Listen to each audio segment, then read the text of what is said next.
Olá, sejam bem-vindos à apresentação do nono grupo do Seminário de Contabilidade Aplicada a Micro e Pequenos Empreendimentos, da professora e doutora Fátima de Souza Freire, do Departamento de Ciências Contábeis e Atuariais da Universidade de Brasília. Nosso grupo é composto por mim, Tainá, Marcelo, Jonathan e Amanda. A empresa escolhida foi a Caroline Francis, Arte Mandala. Ela é uma empresa que está localizada em Brasília e iniciou suas atividades recentemente, mais precisamente em janeiro de 2020. Sua principal atividade é a confecção de mandalas de pedras naturais e chaveiros, podendo ser encomendadas personalizadas, como times de futebol, heróis, símbolos japoneses, entre inúmeros outros. Ela não possui um estabelecimento comercial, então as suas vendas acontecem através do site cfartemandala.com.br e em encontros em feiras de artesanato que são promovidos pelo governo do DF ou de outras organizações. A empresa ela não possui um CNPJ, então ela ainda se encontra na informalidade e tem buscado um planejamento para sua regularização. Então, com isso, o nosso estudo ele tem o objetivo de fazer uma análise comparativa dos resultados obtidos pela Caroline Francis de agosto até outubro, na informalidade mesmo, e uma projeção na formalidade, apresentando os pontos negativos e positivos. Bem, para começar o nosso estudo, vamos apresentar algumas informações principais sobre o funcionamento da empresa. O seu quadro de funcionários é composto por 3 integrantes. Ela é uma empresa familiar e nele se encontram a mãe, o pai e a filha. Como é uma empresa que ainda encontra-se na informalidade, ela não faz contribuição de impostos. O seu mercado é o de artesanato e pedras naturais, e seus principais fornecedores se encontram nos estados de Minas Gerais, no Goiás e no próprio Distrito Federal, que é onde a empresa é localizada. Para a coleta de dados, a gente fez uma entrevista com o responsável da empresa. E nele foi passadas as informações gerais e também recibos que nos ajudaram a formar os demonstrativos. O período analisado é os meses de agosto, setembro e outubro. E a abordagem que optamos foi em estabelecer o preço de venda, o ponto de equilíbrio, os gastos, os tributos e a DRE. Os tributos, no caso, se ela passar por uma formalidade, que é exatamente o nosso ponto, fazer uma comparação dela na formalidade e na informalidade. Para começar, apresentamos a DRE na informalidade, que é onde ela se encontra no momento. Ele é composto por receitas, o custo variável, que dentro disso está os materiais que são utilizados na produção, as compras de pedras e as bases de madeiras. Aí temos o resultado, a margem de contribuição, e dela são diminuídos os custos fixos. E nesses custos fixos estão presentes o aluguel dos equipamentos utilizados, a mesa onde é feita a produção, a máquina de corte e gastos com telefone. E com isso podemos ter o lucro dela nesses 3 períodos. Podemos ver que é uma empresa, como ela está iniciando, ela ainda está em fase de crescimento. E houve um crescimento aí das receitas conforme os meses. Olá, meu nome é Marcelo, eu vou falar acerca aqui um pouco também da DRE.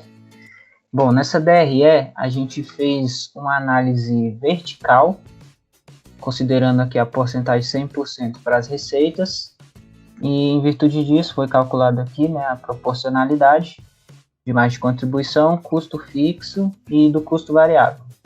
Essas porcentagens, elas, né, são informações importantes para os nossos próximos cálculos que nós realizamos, né, de preço de venda e ponto de equilíbrio. O conceito de preço de venda é aquele ideal praticado pela empresa, que ele sendo vendido, né, a empresa consegue lucro suficiente para cobrir suas despesas e os custos fixos, variáveis, e ainda sobrar uma margem de lucro aí para a empresa.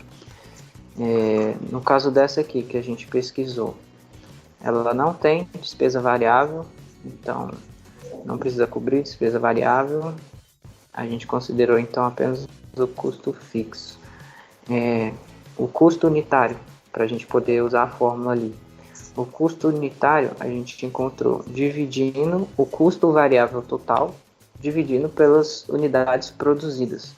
Então, como demonstrado aqui na tabela, em agosto o custo variável de 745, unidades produzidas 5, então um custo unitário de 149. Para poder a gente então usar essa fórmula do custo unitário, que a gente conseguiu com o material de apoio fornecido pela professora. Então, essa fórmula é custo unitário dividido por 100% menos a soma das porcentagens de despesa variável, despesa fixa e margem de lucro. Essa então foi a nossa metodologia. Nessa tabela é demonstrado como a gente obteve o preço de venda. Aqui no custo unitário a gente usou os dados do slide anterior, né, de 149, então a gente só transportou os dados. Despesa variável, no caso dessa empresa, não tem. Despesa fixa, a gente conseguiu pelos dados da DRE, que já foi apresentada, a margem de lucro de 25%. Então, usando essa fórmula do custo unitário, então a gente obteve um preço de venda de 335 para agosto, 319 para setembro, 33 para outubro. O que eu verifiquei com essa pesquisa? Que os preços praticados pela empresa, no geral, elas estão um pouco defasados desse aqui que a gente calculou.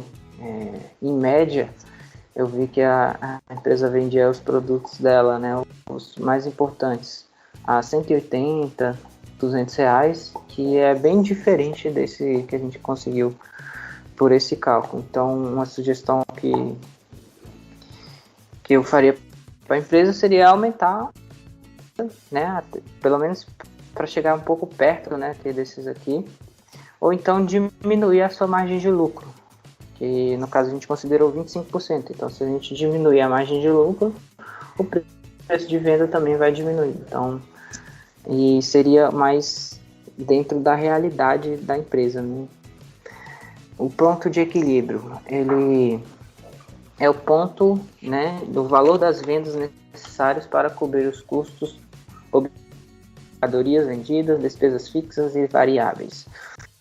Como eu expliquei no slide anterior, essa empresa não possui despesa variável, então a gente considerou só as despesas fixas.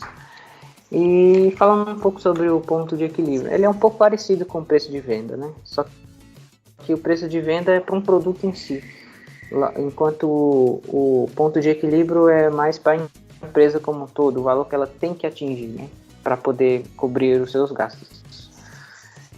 O gasto fixo, né, que a gente considerou apenas o fixo, 429,90, margem de contribuição, essa porcentagem a gente conseguiu pela DRE também.